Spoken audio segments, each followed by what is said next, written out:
All right, episode one of Battle Lines. It's a quintuple entendre. There's battle lines, as in battle lines in war, battle lines like maybe lines that you read in a book that inspire you to battle. Maybe a line to get into battle, if you're joining the war or whatever. Anyways, this is like my ninth attempt to start a podcast because every time I do something or start one of these, I usually get discouraged immediately and quit and go, what the fuck is the point of anything, anyways? Also, every time I start recording a podcast, whoever listens to it, whichever of my friends listen to it, they're like, hey man, are you doing all right? I guess my internal monologue is worrying. But yeah, I just also wrote a blog called Battle Lines of the same name. Basically, about how I really want to explore my own worldview and sort of figure out who the assholes are in the world, you know? Because I, like most people these days, am into politics, and I have this thing where I'll consume a lot of information about politics, but then I'm very bad at synthesizing it and putting it out. And I wanted to do more research for this first episode, but at the same time, I have been sort of feeling listless and despondent today. And I felt like recording a podcast, so I was like, you know what? Just gotta do it. Just gotta get it done. Just gotta get used to speaking on a mic. So, what's going on in politics? Well, the in the United States, I see now they're shocking people with taser gloves, which that is pretty sick. We're really at the end point of something, and I feel like everyone feels it. Like, how much longer can this go on before there's an all-out revolt? Canada is honestly kind of more annoying. Like, the United States is more openly fascistic, so anyone who's on the left, I think, can pretty openly see how horrifying the government is. Where in Canada, our brand of unique sort of technocratic, I don't know if fascism is the right word, that's such a overused these words these days, but Carney is a technocratic leader who the liberals have really mastered brand and narrative control and convincing people that they're doing things for the good of the people, and yet everything just continues to get worse and more difficult and more unaffordable. This is, I wanted this to be, I want to reveal some stuff about politics, battle lines, The reason I first thought of battle lines was like, so basically I want to understand who actually is the enemy of the people, which sounds like a Maoist struggle session is about to begin, and we're going to, make someone apologize for believing in God. But that's not what I mean. I'm not trying to root out and, persecute or whatever, do something even worse that I don't want to say so the podcast doesn't pick up, man. To the people who are, the Elon Musks of the world. And if you like Elon Musk, this podcast is not for you. I mean, maybe it will be. Everyone's welcome. But at this point, I do think you're kind of dumb. The guy, Elon Musk, is one of the... Okay, getting off on a tangent here, but Elon Musk has got to be one of the dumbest motherfuckers on the planet. And again, dumb's probably not the right word. I mean, I do think he's completely turned his brain into mush from abusing ketamine. That seems pretty obvious to me. You can see it in his eyes. But at this point, most of what he does is just like Nazi-esque rage tweeting on Twitter about how there's too many immigrants or whatever. And I know immigration is, immigration. I don't even want to start talking about immigration yet, dude. It's only 4 minutes and 25 seconds of the podcast. Immigration, the frustrating thing about immigration, and again, I think you're going to see, I cannot stay on a topic. But again, I know that the main appeal of a podcast is people just want to listen to their friends. And I don't have any friends, so this is a solo podcast. And it's not going to be. I obviously want to get more people all involved. I would really like to, ideally, I would like to be this podcast to be Rogan-esque, where I can just sort of talk about whatever. and, pursue fame and fortune through online content creation. Yeah. That was if you want to check out the essay I wrote, I guess I'm calling it an essay on Substack, which should be out by the time this gets published. I keep on saying I'm going to record 3 of these before I put them out, but I keep on not doing that because I'll record one, then not post it, and then lose momentum. And yeah, basically, I feel like I'm getting to a point in my life where, and I just say this in the hopes that other people can relate and it will be of some use to them. A point in my life where I just feel like I've just been in the same place for so fucking long, doing the same shit. Like, I've been doing stand-up comedy for an embarrassing 15 years now. Probably somewhere around there, 12 to 15. I'm not sure. I don't know exactly. I remember reading a joke I wrote where I said I was 23. And yeah, still am not a touring headliner. That's, I used to be one of the fastest rising comics, but then through a series of bad decisions, alcoholism, and stagnation. Well, stagnation is the result. That's not really a cause. But just never knowing what the fuck I wanted out of life. And, I'm an avoidant, which I don't know if this is true. I think this is true, but I don't even like committing to life paths, Like, I obviously don't like committing to women. Working on that. I have a beautiful girlfriend, love her. but I also get, like, claustrophobic when choosing to commit to life paths. And like I would pursue stand-up comedy for a while, and then I would get disillusioned, or I don't know if it's a result of just not believing in myself or whatever the fuck it is. But I'm at a point now where I just gotta do shit. You know what I'm saying? Do you ever just get physically repulsed by yourself looking at your phone while you're trying to have some sort of artistic career? I think partially what brought this about, this, this going on about shit in my head, is I've started helping someone else with their social media, and I realized, you just got to put shit out there. Like, who knows what's going to catch on? The more stuff you put out there, the more chance it has of connecting with someone, and then you get a follower. And I think, I obviously have pretty massive self-esteem issues where I've always been like, well, who would even want to listen to me? What do I have to offer? And I've gotten very positive feedback as a comedian for a large, people who are, when I was younger, or just all the time, they'd be like, oh, are you going to move to the States? I can do well at shows. I've been on shows with very now successful comedians who are at one point my peers.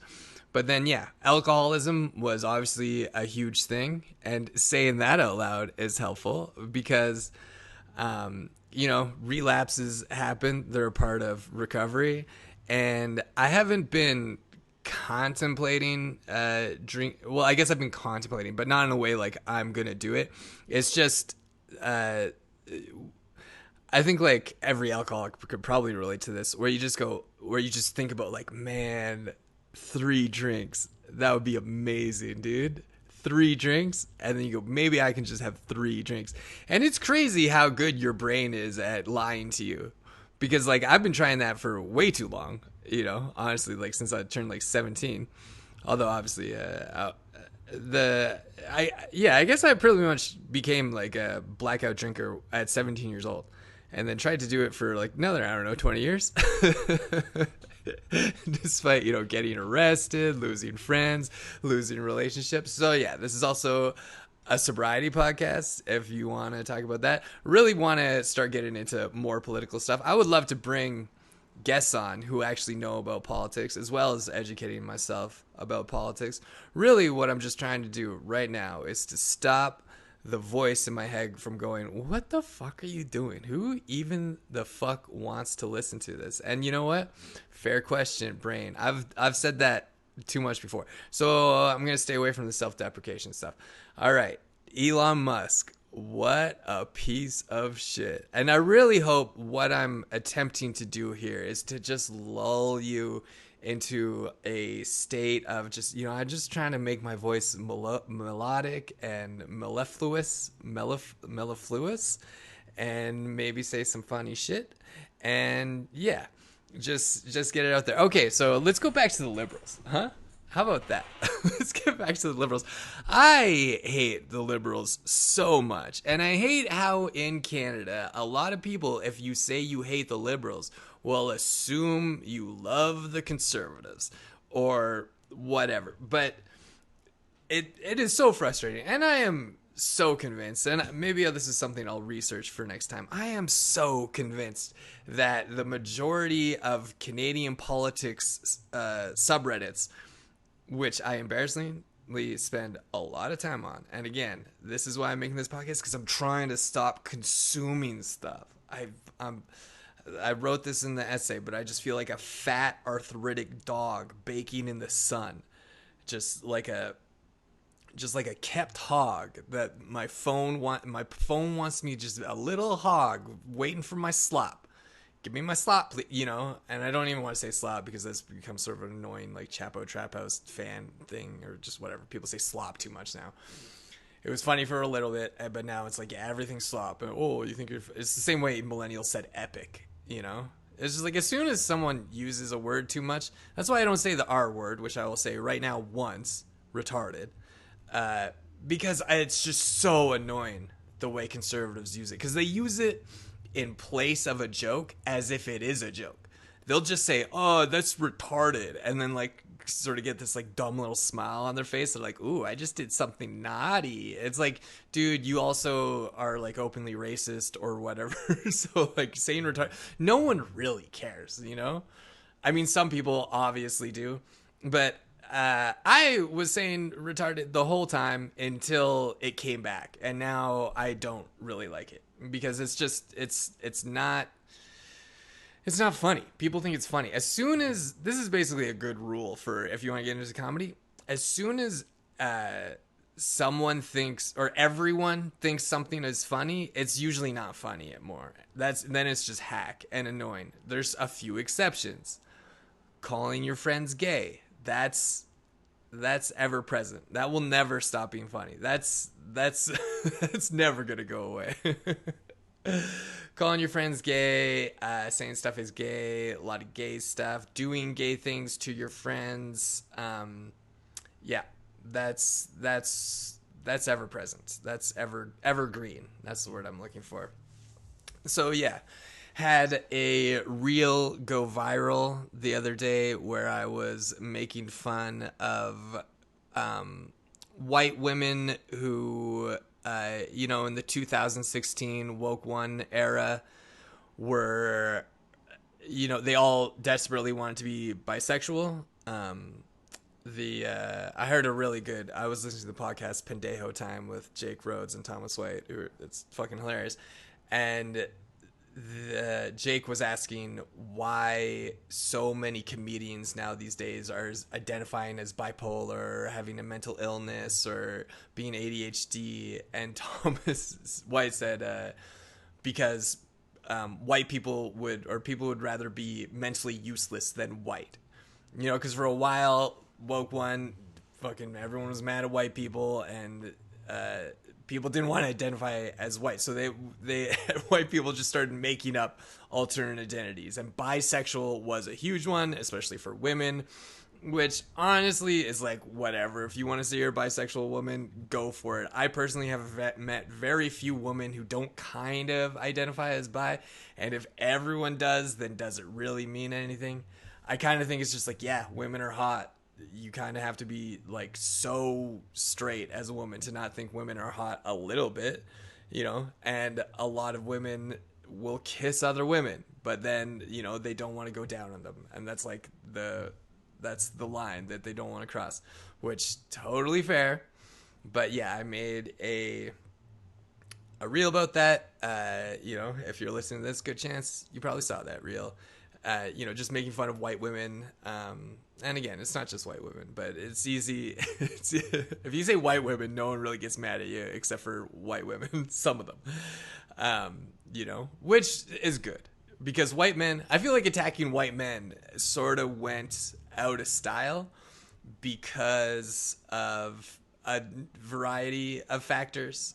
I'm sure lots of people still doing it, but for a while there, it was really, was really popular. And then I feel like every white guy on the left just sort of subsumed that and integrated it, and was like, yeah, for sure, white guys suck, whatever. And then white guys on the right became Nazis, most of them, or got like really mad at people talking shit about white people, which, white people were not great. But now every race obviously sucks. It's not just white people. There's terrible Mexicans. I don't know why I started with Mexicans, but I did. Terrible Mexicans, terrible black people, terrible Asian people. Every race has their problems. There is the rise of the fascist far right, which not great. But anyways, so I was making fun of bisexual women in this reel, and then a few people, most queer people, that got like 160 likes. This one woman, Cities by Diana, who's got like 300,000 followers, she reposted it, so I think that got it into queer circles, who all got the joke that I was making. But then this one woman was like, biphobia is not cute. And I commented back that I said, actually, I think it is cute.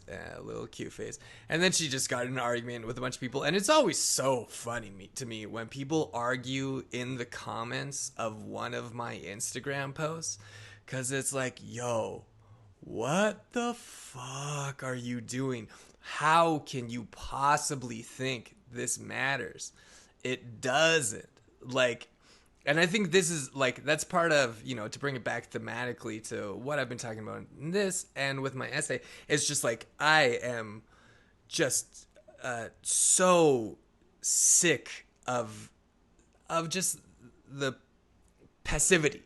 Like, even if you're commenting on something, that's still an act of consumption, right? You watch something and now you're giving your take on it. It's a Yelp review. You're not actually creating anything. And so this is me trying to create something. I just read a book read an essay about essays, talking about how through the process of writing is the process of trying to figure out what you think about something.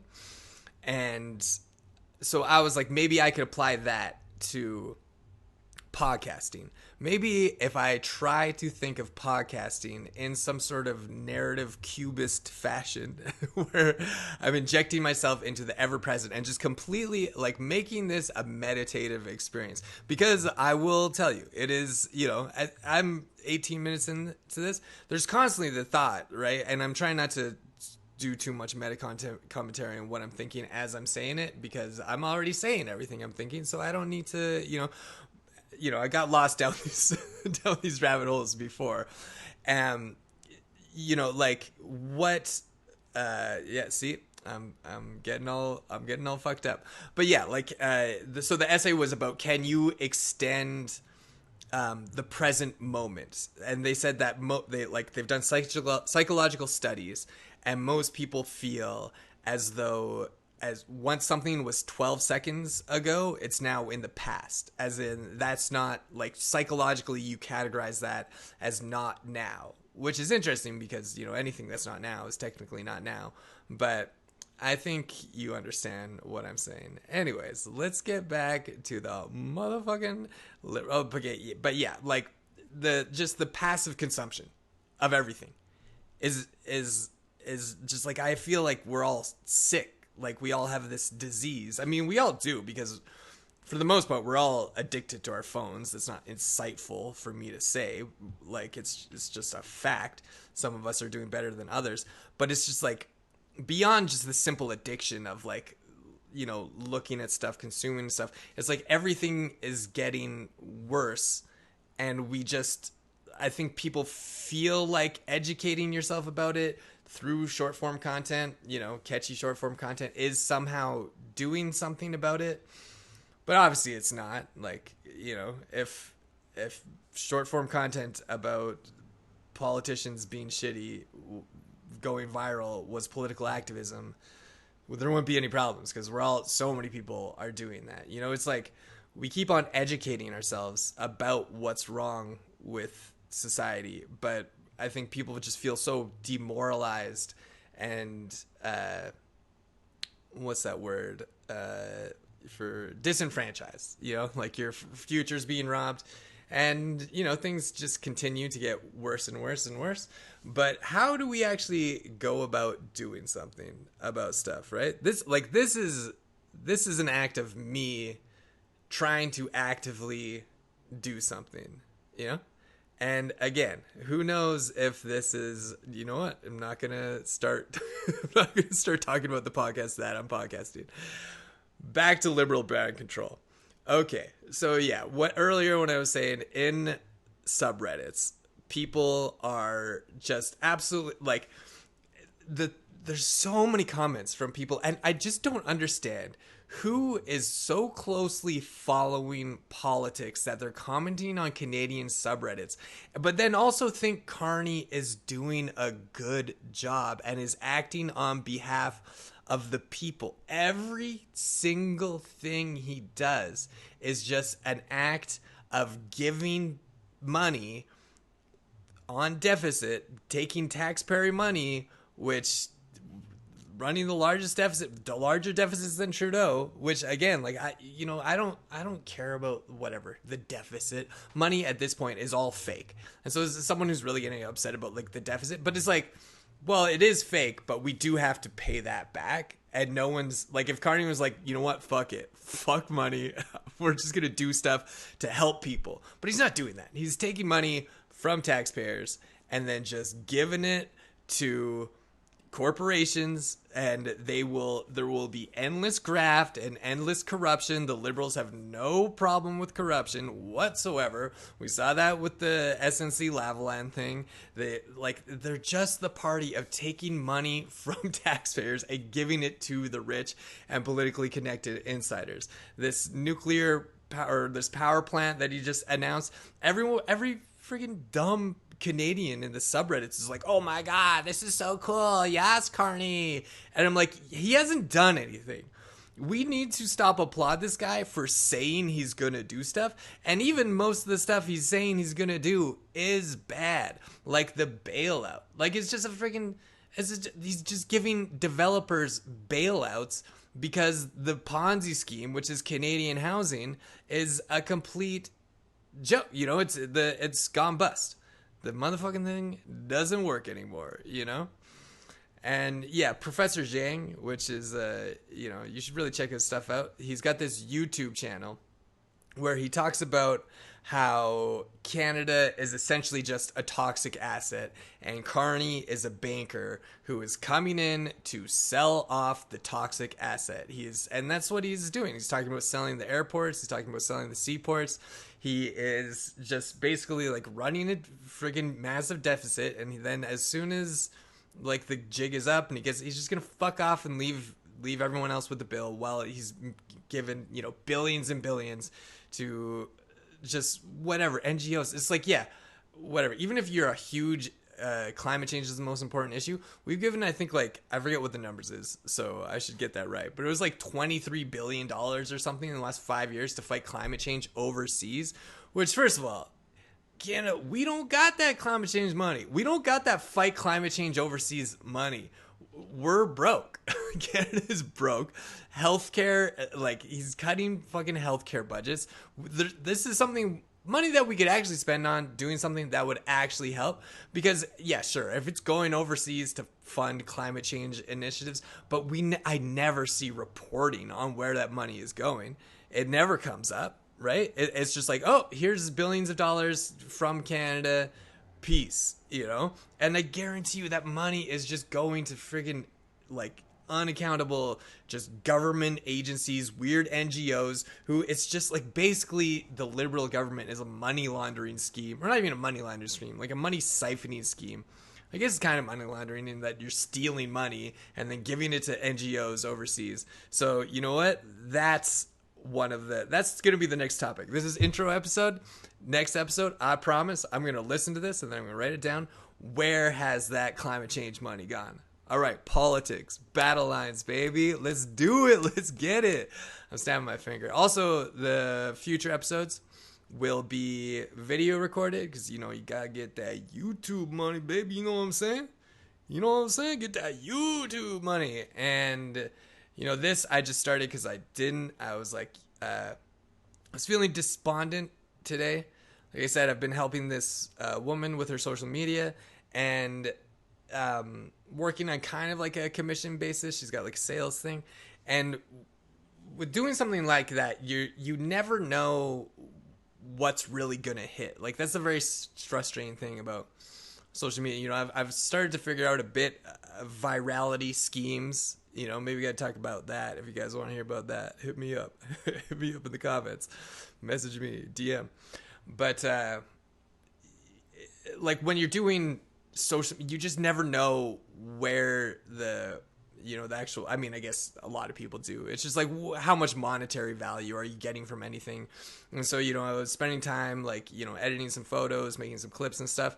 And then you go, was any of the time I spent today, was it worth it at all?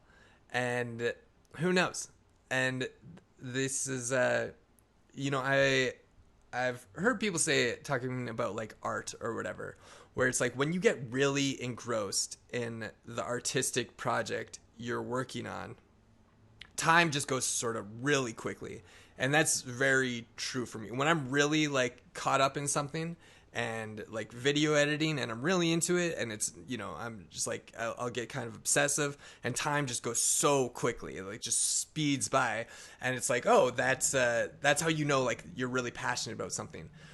But that can also be the feeling you get when you are scrolling your phone. And that is the opposite of passion. That's just being a little hog at the trough. And so sometimes when you're making social media content, you can be like, am I making something artistic that I enjoy, or am I just being a little piggy at the trough? And I guess the other thing is something a very unhealthy activity I engage in is when I do post something and it does start going viral, I obsessively check the likes and the comments and the algorithm and the 3-second retention rate and how many people are watching to the end and all that stuff, just because it's like you hit the little jackpot. You're a little phone addict and you hit the little jackpot on your phone. Ooh, yay, a little jackpot on my phone. Fun. Okay, so yeah, we've covered, this is just this is a loose introductory podcast. If anyone's listening to this, I hope you're having fun. So it's, this one's, I think I'm going to cap it at 30 minutes because, let's be honest, just kind of rambling, which that's fine because, I'm just, listen guys, I'm just trying to build a little parasocial relationship with y'all. You know what I mean? Little parasocial relationship with y'all. And yeah, honestly, I'm having fun just talking. I'm trying to, it's weird because like you watch like clips of Theo Von and you're like, you know what? These are very funny clips. I think that's a big thing I have to contend with is the idea that, any I think there just is an insecurity when recording a podcast, a fundamental insecurity that you have to battle, because it's like, what the hell is this? But then I'll be listening to podcasts that I'm really enjoying and the host will say the same thing. Oftentimes the ones that they think are the worst are the ones I enjoy the most, but anyways, 29 minutes. What else what else is in the news, huh? We talked about ice taser gloves. Yeah, AI is fucked. Elon Musk sucks. Canada's giving money to Palantir. You know what? I think we're gonna cap it there. So Battle Lines episode 1. Next episode, I'm gonna have a lot more substantive shit to talk about. But for now, that's good. All right. Peace, guys. Love you. And 30 minutes is now.